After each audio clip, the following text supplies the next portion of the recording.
Una carta enviada por un empleado contable desde India llegó al departamento de matemáticas de esta universidad en Inglaterra. Aquella carta contenía fórmulas desconocidas y revolucionarias que impulsaron más tarde muchos avances en la ciencia. El estupor y la desconfianza reinaron entre los académicos que comentaron: ningún teorema se parecía a los que existían al momento en los exámenes matemáticos más avanzados del mundo. Así, Ramanujan, el autor, fue invitado a ser parte de la comunidad científica y considerado un matemático de la más alta calidad, un hombre de originalidad y poder excepcionales. Los teoremas y las fórmulas expresadas eran tan increíbles para la ciencia del siglo XX que le preguntaron a Ramanujan si se trataba de un conocimiento intuitivo que surgía espontáneamente en su mente. Para sorpresa de su mentor, Ramanujan respondió: cuando duermo, una diosa me susurra este conocimiento. Yo lo memorizo y por la mañana lo escribo. ¿Quién era esa diosa que pocos conocían en el resto de India? Esto veremos hoy en este video. ¿Por qué la figura que adoraba Ramanujan era una imagen diferente a otras diosas? ¿Y cómo se explica esto si el Gita habla de una sola y única diosa madre? Para el Vedanta, una madre es un ser o un tipo de energía que nos concibe, luego nos alimenta y más tarde nos empuja a transformarnos en adultos. La naturaleza ha diseñado dos formas de este ser. Uno se llama el ambiente y la otra es una forma reservada para algunos privilegiados y le llamamos madre. Y estas dos formas se manifiestan en diferentes acciones, aunque todas tienen la misma esencia. Esta energía femenina no solo alimenta al hijo, sino que le enseña qué peligros evitar. Para la mirada de un niño, la madre cada día se muestra con distintos poderes. A veces es jardinera, otras veces parece ser doctora, otras cocinera o policía. Para el Vedanta, Shakti, la única energía femenina, también a veces se nos presenta con formas particulares. Por ejemplo, esta divina madre, Saraswati, es una manifestación de la Madre Suprema, como el aspecto del conocimiento y la sabiduría. Lakshmi es la forma de abundancia, riqueza y prosperidad espiritual en Advaita Vedanta, y es también prosperidad material en el hinduismo. Y la madre de Skanda aparece como la protección y la fuerza materna. Así también, Parashakti vive en cada ser que nos enseña las herramientas necesarias para avanzar en el conocimiento del mundo mediante la educación y la discriminación del observado. Por ejemplo, puede enseñarnos cómo el fuego es malo o bueno según la relación que con él tenemos. Y así comprendemos que el fuego es otra forma de la madre naturaleza que como energía todo lo transforma en nuevos elementos en todo lugar del universo. Y esta madre naturaleza también vive en nosotros en forma de fuego o calor. Debido a esta madre interior, aprendemos a respirar y a encontrar el equilibrio, algo que nuestra madre física no puede enseñarnos porque de eso se encarga la madre naturaleza. En los más antiguos textos de los Vedas es llamada Madre Divina, y esta diosa o divina madre aparece diciendo: yo doy nacimiento al cielo en la superficie de esta tierra. Mi poder de creatividad está dentro del océano cósmico y en las aguas donde todos los seres aparecen y desaparecen. Yo impregno a todos los seres y siempre estoy presente en todos los mundos con mi propia maya. Así podemos afirmar que esta es la Madre Suprema con el poder de crear y destruir todo. Ella engaña a todas las mentes mediante el ego y también las libera con la luz de la verdad. Por lo tanto, la adoración de la Madre Mahamaya conduce al logro espiritual y nos vuelve uno con la conciencia suprema. Puede que estemos preguntándonos, ¿por qué si este poder es uno, se representa con tantos nombres diferentes? Así como hoy tenemos muchos nombres para referirnos a la energía, como fuerza, poder, luz, electromagnetismo, potencia, vitalidad, etc., nuestros ancestros crearon también muchos nombres para esta energía o poder femenino que fomenta siempre la creación o la transformación, tanto de la materia como de nuestros pensamientos. En la filosofía Sankhya se explica que esta madre tiene en realidad 3 rostros, que no son perceptibles, pero que veremos a través del efecto de sus poderes. Por ejemplo, podemos decir que la creación de las moléculas que forman la vida eran inestables y desaparecían en el corto tiempo debido a las condiciones desfavorables del planeta. Así que se necesitaba una envoltura de protección para sobrevivir, y entonces apareció el efecto del poder sustentador o protector. Pero luego esta vida necesitó del poder de transformarse para crecer, y eso fue posible gracias al poder transformador que destruye un viejo estado del cuerpo para crear uno nuevo. Y así, esta trinidad de poderes, Tridevi, fue conocida como el lado activo o energía de esta otra trinidad, Trimurti, con similares atributos de creación, protección y transformación, pero esta vez en el campo de la conciencia. Así podemos entender que indirectamente gobiernan la creación, la preservación y la transformación, y aunque son fundamentales, no son directamente observables. Así que regresemos a la energía femenina que hoy nos ocupa. Según nos cuenta este antiguo texto, esta trinidad de poderes o Tridevi conforman el aspecto no visible del poder de crear de la Divina Madre, es decir, un poder cuya existencia nunca es afectado por la creación, transformación o desaparición de la naturaleza que ella misma crea. Esta obra nos habla de este poder femenino en dos niveles. Una es con forma manifiesta, encarnada en la materia, por ejemplo, Lakshmi, y otra como un concepto inexplicable que comprende lo manifestado y lo aún no manifestado, algo abstracto, existente y no existente simultáneamente. Este concepto trascendente también se conoce como Mahalakshmi, o la entidad sin cualidades definible. Para el Advaita Vedanta, ambas energías, masculina y femenina en su modo nirguna, sin cualidades observables, finalmente son entendidas como una sola. Pero para el estudiante del Vedanta se presenta separada como el campo de la conciencia y el campo de la energía, que es central para comprender el concepto del uno, que por ahora vemos como dualidad masculino-femenina. ¿Por qué decimos por ahora?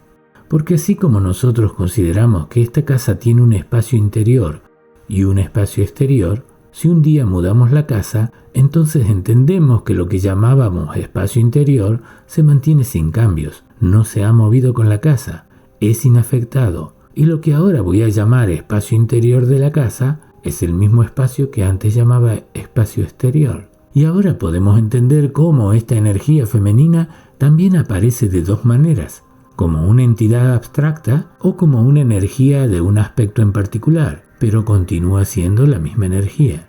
Como Parashakti, tiene un poder absoluto e ilimitado que sostiene la creación, preservación y disolución del universo manifestado y no manifestado. A esta versión se la nombró Adishakti o Mula Prakriti, la energía primordial. Y también es la energía que se convierte en todos los dioses y diosas. En algunas escuelas, Durga y Kali aparecen también como fuerzas cósmicas universales y se interpretan como Shakti, la energía total y trascendental. En estos casos, Durga representa una protección universal y el poder de eliminar toda la ignorancia, y Kali simboliza la transformación absoluta y el poder de disolver todas las limitaciones. En el Devi Bhagavata Purana, esta energía total toma el nombre de Bhuvaneshwari, señora de todos los mundos, y simboliza la conciencia ilimitada y no afectada de donde surge el espacio cósmico y se desarrolla el universo. Entonces, si entendimos bien hasta aquí, la energía femenina como Madre Divina es quien puede ayudarnos a interactuar tanto en el mundo físico como en el mundo espiritual, pero en su aspecto de Madre Suprema actúa más allá de nuestros sentidos y es una con Brahman. Por ahora no tenemos acceso a las formas abstractas de la conciencia suprema, pero sí podemos interactuar con los conceptos llamadas Madres Divinas a las cuales podemos percibir. Entonces nos preguntamos, ¿quién entre tantas diosas nos guiará para progresar en el camino al conocimiento superior? ¿Y cómo vamos a obtener consejos o guía? Desde el progreso horizontal, el camino de la vida se ve como una lucha contra las tensiones que nos genera mantenernos saludables durante el mayor tiempo posible. Como vemos, este poder que nos hace crecer y transformarnos durante la vida significa también la destrucción de una forma anterior para lograr una nueva.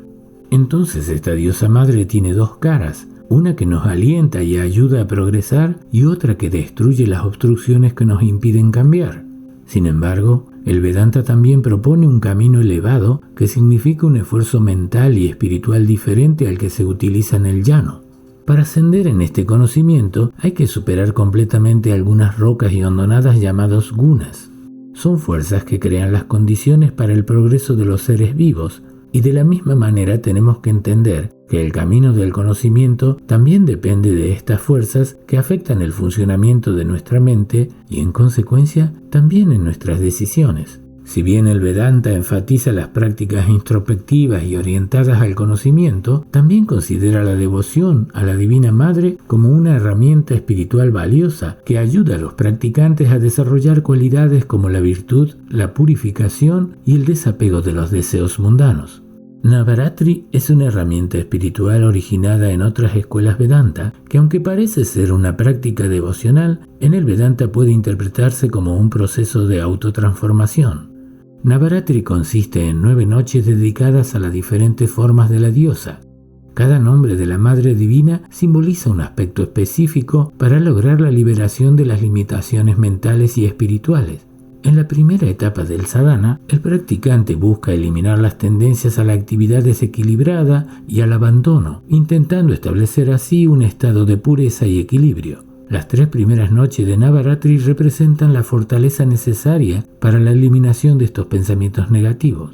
A medida que el practicante avanza, las formas de diosas como Lakshmi y Saraswati guían al practicante hacia un estado de paz, prosperidad y conocimiento que son necesarios para el equilibrio de la mente.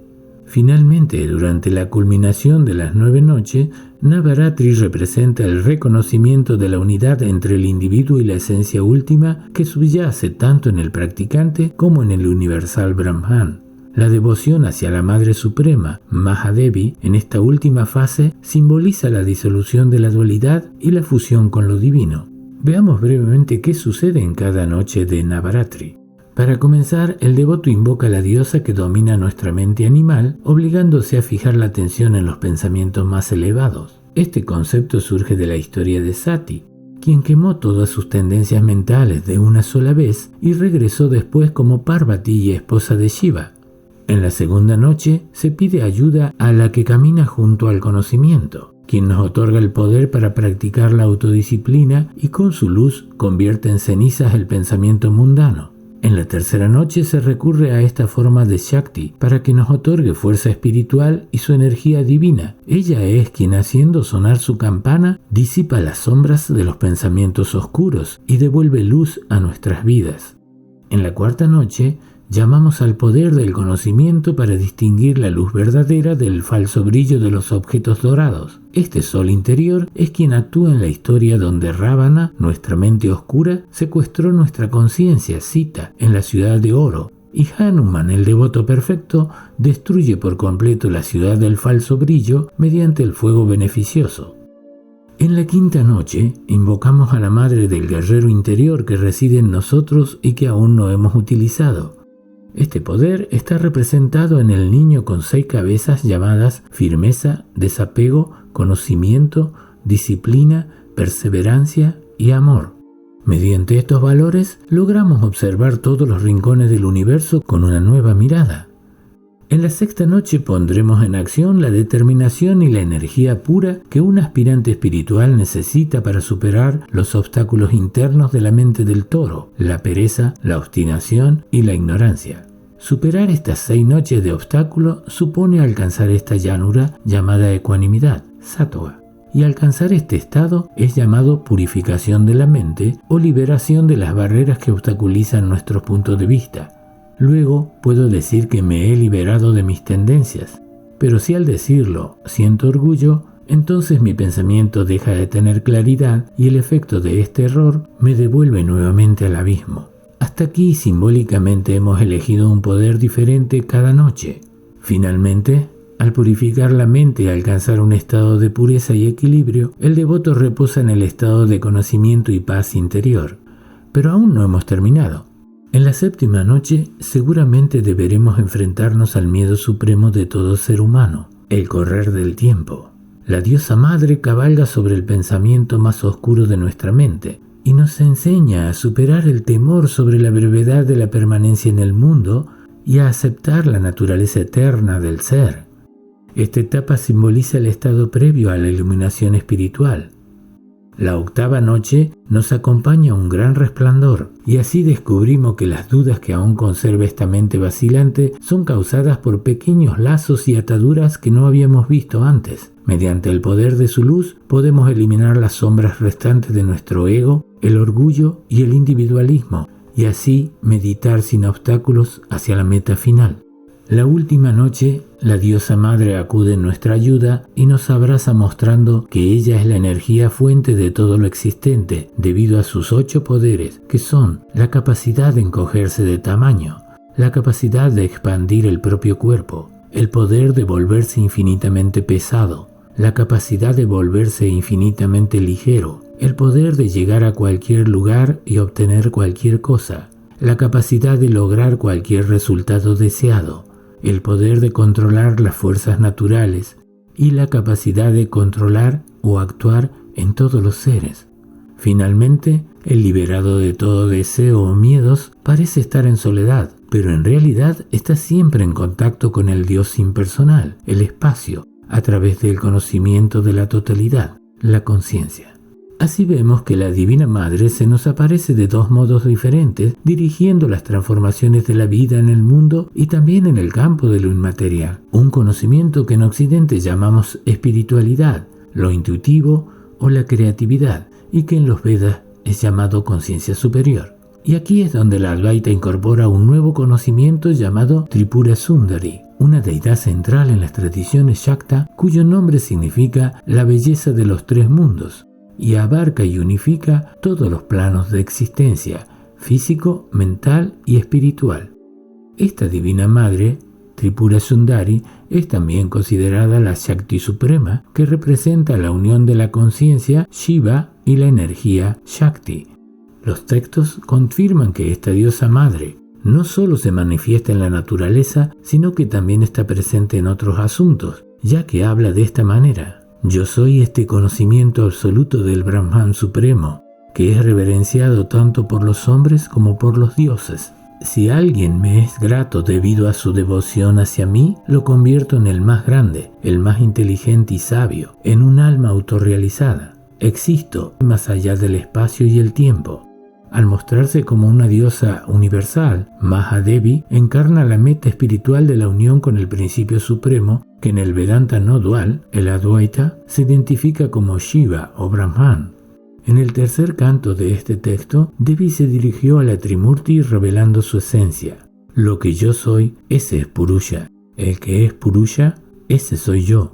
La diferencia entre el poder y el receptáculo del poder se debe a la ilusión. Aquel que conoce la sutil diferencia entre nosotros dos se libera de la esclavitud del mundo.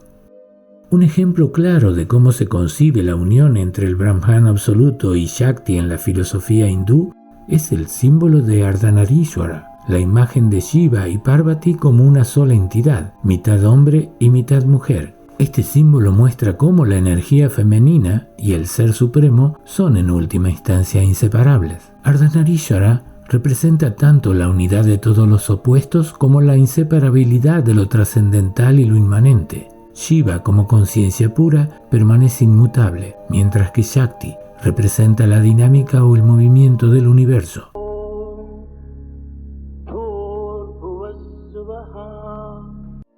En el Gayatri Mantra, Mahadevi puede interpretarse como el poder detrás de la luz de la conciencia que guía al practicante hacia la realización del Brahman. En este sentido, Gayatri es una expresión de Shakti en su aspecto de la luz divina que disipa la ignorancia. La invocación de Gayatri es una llamada a la energía divina para que ilumine el intelecto y permite una transformación interior profunda. Para el Advaita Vedanta, en términos prácticos, la devoción hacia Mahadevi ayuda a entender la naturaleza ilusoria de la dualidad y a percibir que el universo manifiesto es una expresión del absoluto. El mundo y yo no estamos separados de lo divino. ¿Es entonces la Madre Divina una herramienta? ¿O acaso es la meta del conocimiento?